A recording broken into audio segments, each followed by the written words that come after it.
Hey everybody, and welcome to our, well, who knows how many shows we've had so far.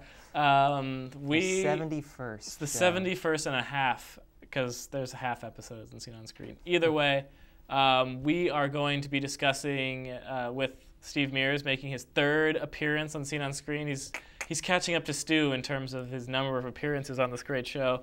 But today we're going to be talking about Michel Gondry's recent film, Be Kind, Rewind, which is now playing at the Claremont Five's Lamley Theater in Claremont in the New Village.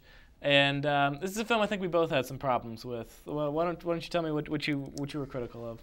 Well, I think, this is not something that hasn't been said before, but the more movies that Michel Gondry makes, the more I'm finding that he has a great visual imagination, but he doesn't have the patience to bring his ideas to fruition. Now, when he has a script by Charlie Kaufman, as with Eternal Sunshine, that's pretty hard to screw up. But when he's got all of these disparate ideas like he has in Be Kind, Rewind, he just doesn't seem to know what to do with them. He doesn't exercise much control. I agree. His concepts are so high and so, I think, good. I think he has just amazing concept. I loved the sort of sweet nostalgia of the neighborhood and the idea of a VHS and sort of homemade films.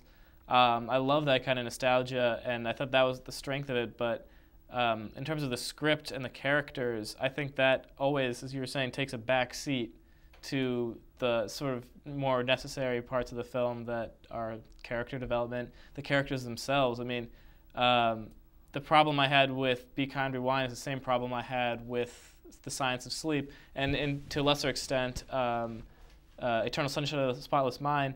It's that while the films look beautiful, the characters suffer in that they're mostly very unlikable characters, and his protagonists, whether it's their romance aspect or their comedy aspect or just their interpersonal aspects, the characters are very unlikable. Like Be Kind, Rewind, none of the characters were very likable, I thought. Like they were all just sort of nondescript and lacking in sort of any kind of development or real sort of fleshing out of their personalities. Not likable and also not consistent, which is, another problem I have with the film is that it's just maddeningly uneven in tone.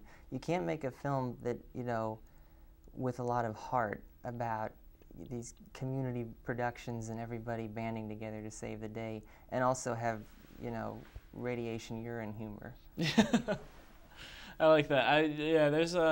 There's the sort of inconsistency in The Science of Sleep where he's a sort of romantic character, sort of caught in the wrong time, maybe like a grown-up child, but he's also sort of like a creepy stalker, and he's very adept.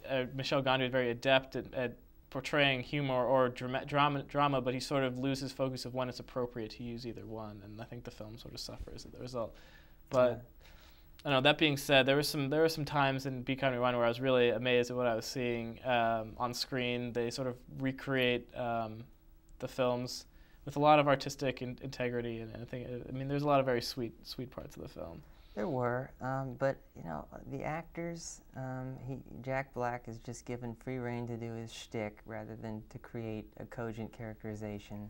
Mos Def, I would say, was trying a little bit harder. I have a lot of respect for him as an actor, and I think even here, where he doesn't seem to be working that hard, because he's just playing this guy who's kind of soft-spoken and doesn't move too fast, doesn't think too fast. Well, that's probably farther removed from his real-life persona than Black's role is from his. Probably. The problem I had with Mos Def as an actor is that the voice that he uses in a lot of his movies is so annoying. He's sort of got this, I don't know, kind of like voice to it, and our set's falling apart. But the same thing in a film called 16 Blocks, which I watched on an airplane once. I thought his voice is so annoying. Like, why, Mos Def? Why? Why? Well, I haven't seen that one. He had a supporting role in the movie The Woodsman with Kevin Bacon, where he plays this suspicious, neighborhood cop. always wary of Bacon's activities. And I thought that was, he took that small part and made it into a standout performance. And also this movie he did for HBO called Something the Lord Made. Mm-hmm. I mean, he's got a bright future, and I mean, as a musician, as he's amazing, and so. Just has to tone down the mannerisms. I think he has to tone down the sort of idiosyncratic, I don't know, strangeness to him. But I think that's all the time we have for right now. Thanks for sticking in for this brief segment of Steve Mears and I discussing Be Kind Rewind. It's still playing at the Lamley Theater in Claremont. But you could do better. You could do better. Well, it's March. You might not be able to do better.